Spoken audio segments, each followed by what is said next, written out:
रायजोआव दैबानानि गिख्रंथाव थासारि दैबानाया गिख्रंथाव महर लानो हमदों आफार आसामाव थाद'नाय गैयै अखा हानायनि जाउनाव सुबुं माहारिजों लोगोसे जिब जुनारफोराबो जानांदों आलाय सिलाय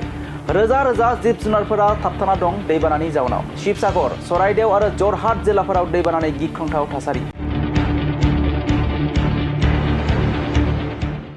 थासारिनि सायाव नोजोर बोनानै माखासे रैखाथि हान्जाया थाद'नाय गैयै खामानि मावगासिनो थानायखौ जों बे समाव नुनो मोन्दों लोगोसे रायजोनि गिबि मन्त्रि डक्टर हिमन्त बिश्व शर्मायाबो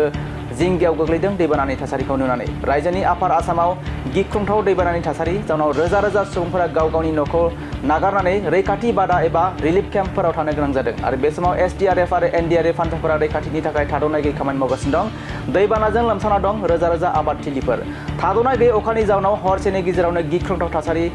आसामनि माखासे जायगाफोराव शिबसागर चराइदेव आरो जरहाट जिल्लाफोराव दैबानाया गिख्रंथाव महर लानो हमदों नाजिरा सिमलुगुरि रेलवे लामाया